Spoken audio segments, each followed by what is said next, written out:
Assalamualaikum warahmatullahi wabarakatuh. Apa kabar kalian semuanya? Sebelumnya perkenalkan ya, di sini saya Amar Winardi, salah satu dosen matematika di program studi matematika umum, di mana dalam satu semester ke depan kita akan belajar bersama di mata kuliah persamaan diferensial biasa yang biasa saya singkat sebagai PDB. Mungkin ini mata kuliah pertama ya bersama dengan saya. Jadi kedepannya kita akan mengenal satu sama lain lebih dekat ya sambil jalan perkuliahan ini.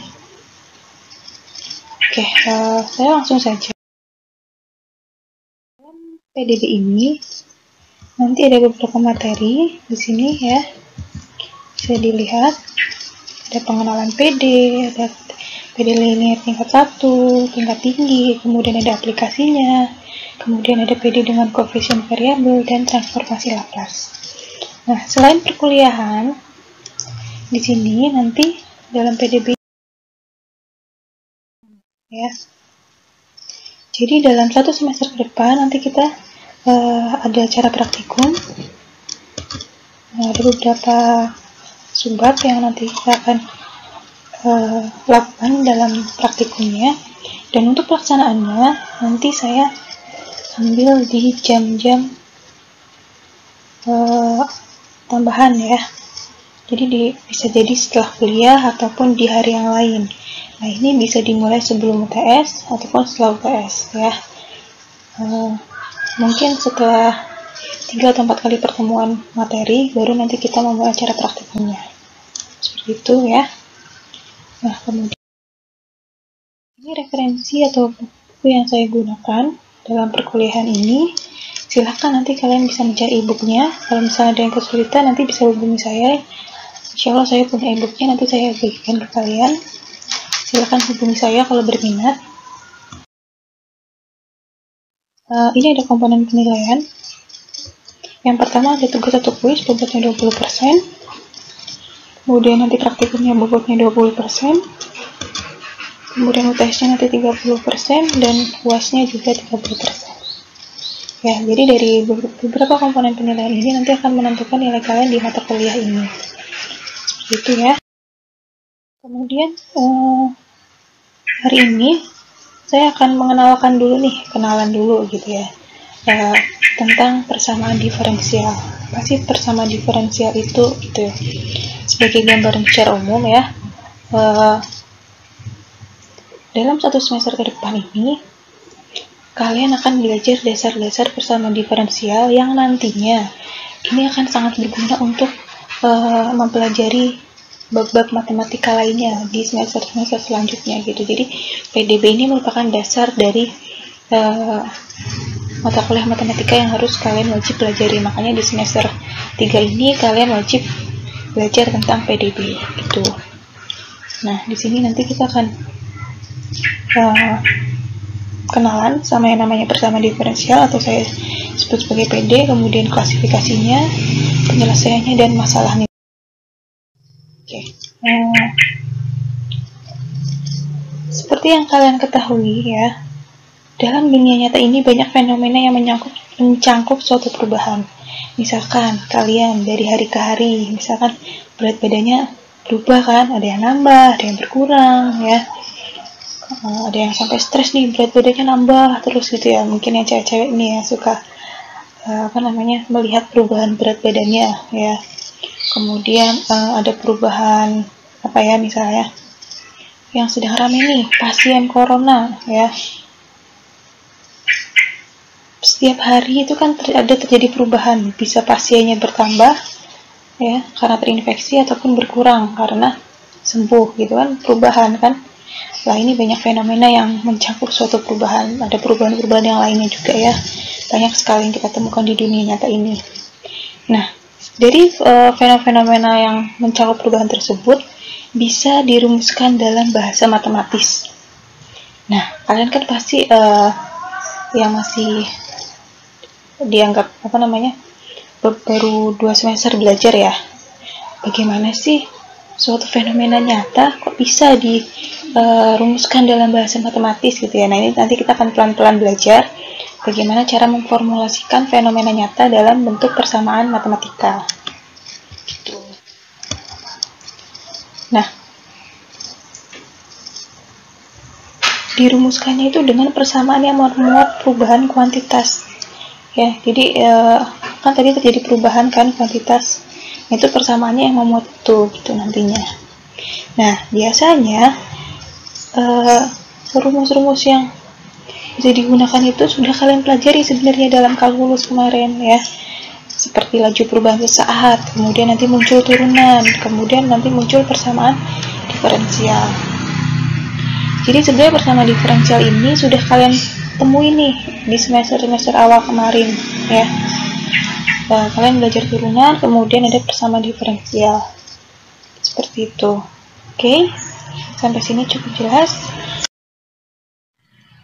Nah, persamaan diferensial ini persamaan yang mengandung peubah tak bebas beserta keturunannya terhadap peubah bebas.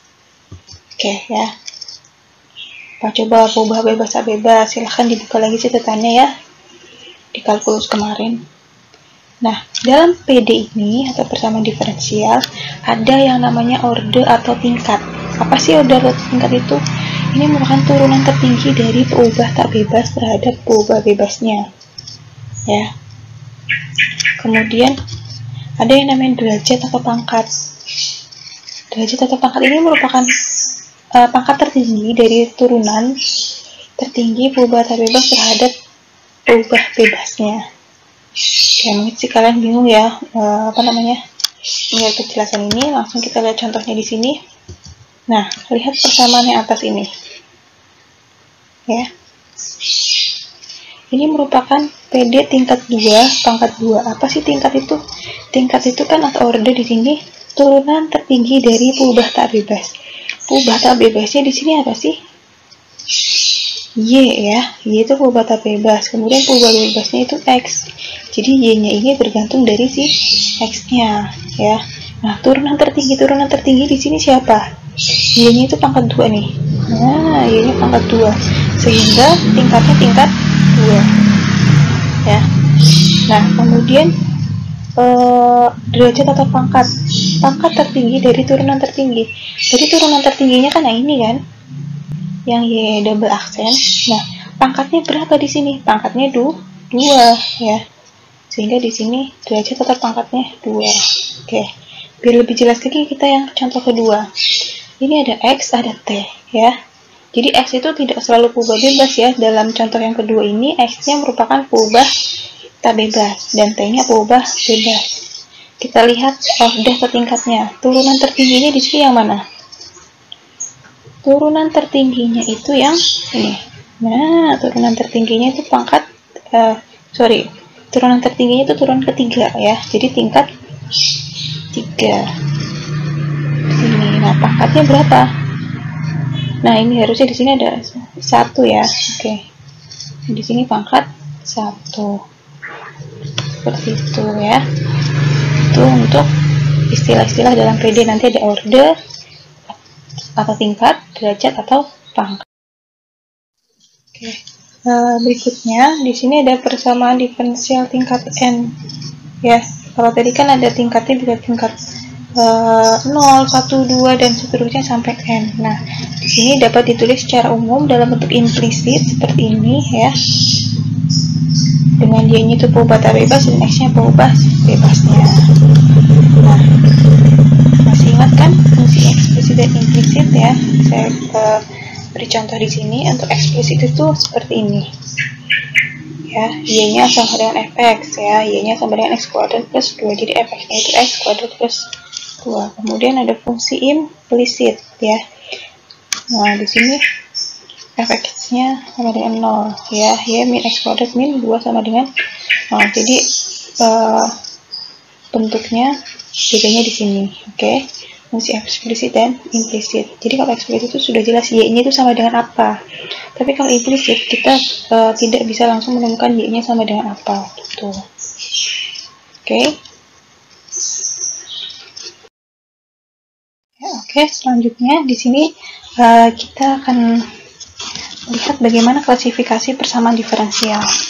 Nah, di sini persamaan diferensial itu ada dua, persamaan diferensial biasa atau disingkat PDB, dan persamaan diferensial parsial atau PDP. Nah, untuk persamaan diferensial biasa di sini persamaannya itu mengandung satu atau beberapa turunan dari peubah tak bebas terhadap satu peubah bebasnya. Nah, sedangkan kalau PDP, persamaan yang mengandung turunan parsial dari peubah tak bebas terhadap dua atau lebih peubah bebasnya. Jadi sini yang membedakan itu jumlah peubah bebasnya. Kalau PDB itu hanya satu peubah bebas, sedangkan PDP peubah bebasnya itu dua atau lebih. Bisa dilihat di sini contohnya. Untuk PDB di sini Y-nya itu merupakan peubah tak bebas, sedangkan X-nya yaitu peubah bebas. Ya, di sini turunan Y aksen ditambah X sama dengan 6 ini merupakan contoh dari persamaan diferensial biasa atau PDB. Nah, kemudian kalau PDP di sini simbolnya pakainya do ya. Kalau di PDB sendiri ini Y aksen itu sama saja seperti DY per DX. Ya, kalau di PDP itu do pakainya ya. Di sini ada variabel tak bebasnya itu U, dan variabel bebasnya itu ada T sama X. Jadi di sini variabel bebasnya ada dua. Ya, di sini salah satu contoh PDP itu bentuknya seperti ini ya, do kuadrat U per do T. Jadi ini turunan kedua U terhadap T. Oke, itu salah satu klasifikasi dari persamaan diferensial. Ya, selanjutnya ada klasifikasi di persamaan diferensial yang lainnya. Di sini ada persamaan diferensial linier dan persamaan diferensial non-linier ya. Apa sih persamaan diferensial linier itu? Ya, jadi di sini persamaan diferensial dengan peubah tak bebasnya beserta turunannya berpangkat 1 dan setiap koefisiennya hanya bergantung pada peubah bebas. Ya, nah sedangkan kalau yang persamaan diferensial linier kebalikannya, berarti bukan PD linier. Berarti artinya apa? Pangkatnya bukan 1 ya untuk turunannya. Gitu terus. Nah, ini contohnya bisa kita lihat biar lebih jelas. Di sini ada PD linier tingkat 2 pangkat 1. Kenapa tingkat 2 pangkat 1? Bisa dilihat lagi ya definisi tingkat dan pangkat di slide sebelumnya tadi. Kita lihat di sini turunan tertingginya itu ini ya, Y aksen, Y double aksen, kemudian pangkat si Y double aksen ini dia pangkatnya 1, sehingga dia disebut sebagai persamaan diferensial linier ya. Nah, kemudian juga koefisiennya hanya bergantung pada peubah bebas gitu ya. Peubah bebasnya di sini itu X. Nah, sedangkan contoh untuk yang persamaan diferensial linier di sini ada Y double aksen plus X Y aksen kuadrat plus Y sama dengan 0 ya. Ini PD non linier karena turunannya berpangkat 1. Maaf ya, ini ada kesalahan sedikit, ini harusnya ada tidak ya, tak berpangkat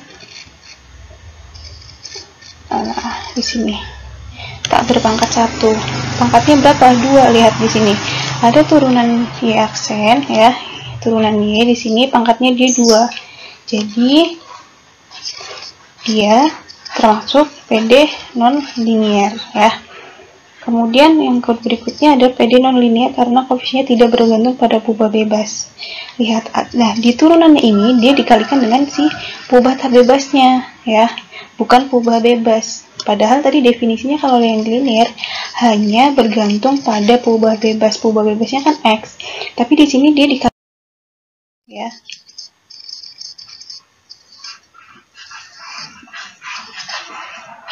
Nah, berikutnya ini bentuk umum PD linier tingkat M ya.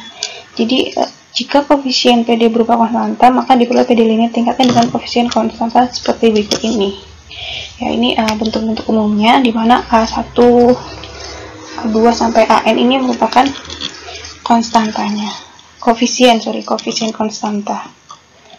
Nah, di sini apabila PD linier tingkat M tersebut fx-nya ya atau ruas kanannya ini dia 0, maka disebut dengan PD homogen. Sedangkan kalau fx-nya tidak sama dengan 0, dia disebut sebagai non homogen. Nah, bisa kita lihat contohnya di sini. Ya, ada PD linear non homogen. Kenapa linear? Bisa dilihat ya, pangkatnya semuanya, pangkat turunannya tuh pangkatnya 1, kemudian tidak dikalikan terhadap perubahan tak bebas ya. Kemudian PD-nya tingkat 3, turunan tertingginya 3 dan pangkatnya 1. Ini berarti PD linear non homogen tingkat 3 pangkat 1.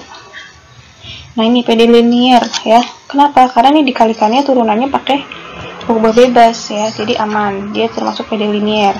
Kenapa homogen? Karena dia ruas kanannya ini atau si konstantannya dia 0 ya. Kalau yang tadi yang pertama dia ruas kanannya atau fx-nya itu dia x, jadi dia non homogen. Kalau ini dia PD linear yang homogen, sedangkan pangkatnya 1, tingkatnya 1, dilihat dari daya dx-nya ini. Nah, ini contoh-contoh yang lain bisa dilihat. Ini PD linear non homogen tingkat 2 pangkat n, tingkat 2 pangkat 1, sorry. Ini tingkat PD linear homogen tingkat 3 pangkat 1. Nah, ini PD non linear. Kenapa non linear? Ya. Karena di sini ada fungsi cos-nya ya. Itu bergantung dari perubahan bebasnya ya.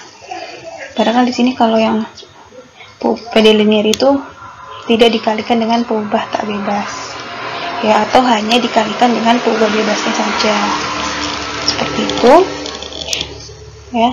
Sampai sini mungkin ada pertanyaan untuk contoh-contoh klasifikasi dari PD linear non linear, PD persamaan diferensial biasa atau persamaan diferensial parsial. Nanti silahkan sampaikan pernyataannya atau pertanyaannya apabila ada yang kurang jelas di grup. Oke.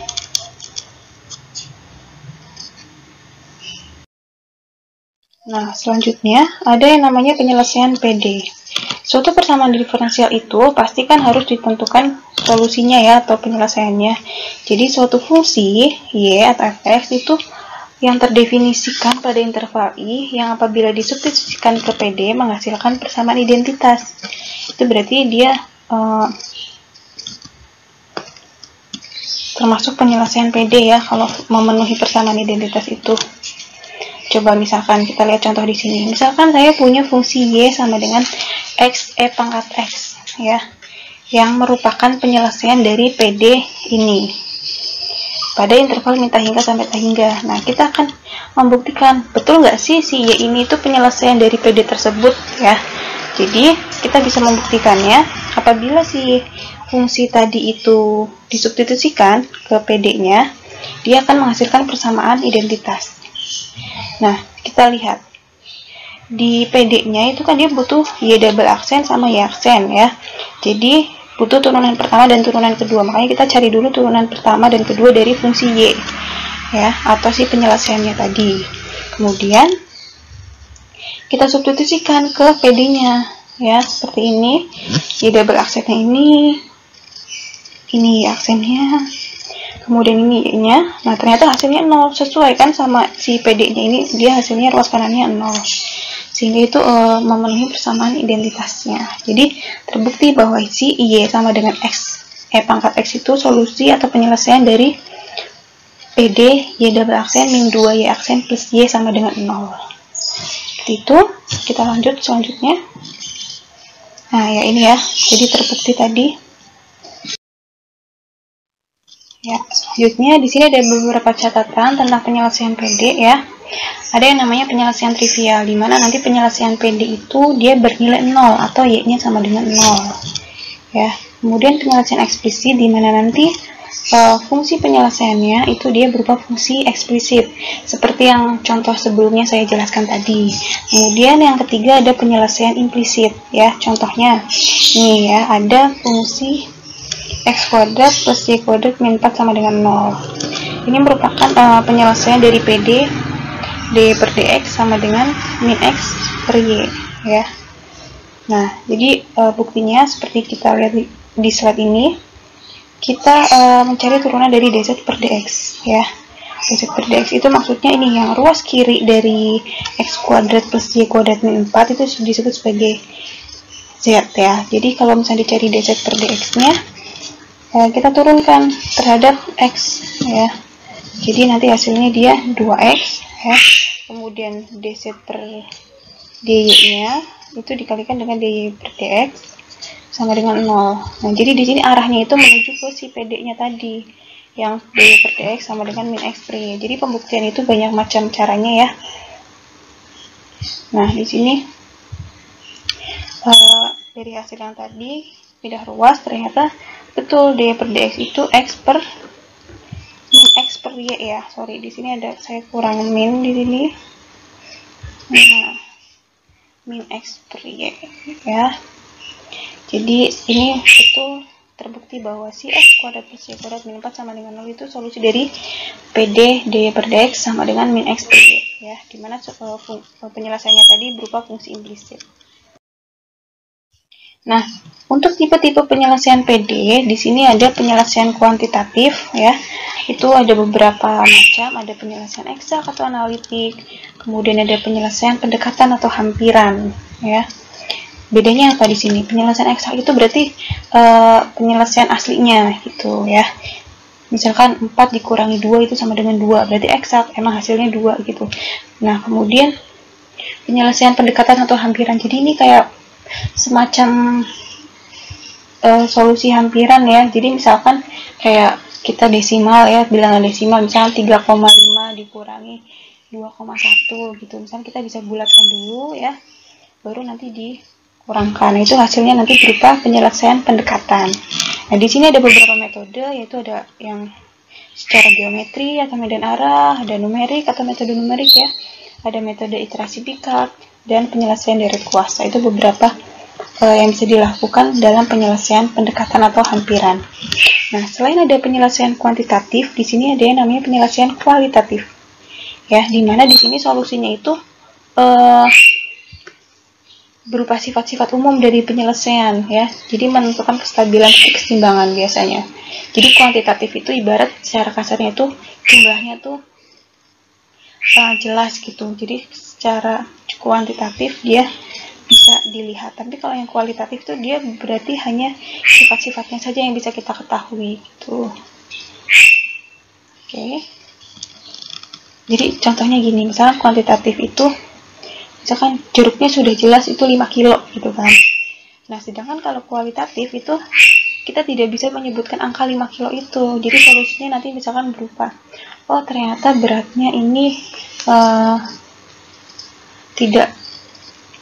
tidak akan sama dengan buah jeruk gitu. Atau kan misalkan ternyata hasilnya itu rasanya manis gitu kan. Itu secara kualitatif, jadi sifat-sifat umum yang bisa kita sampaikan gitu.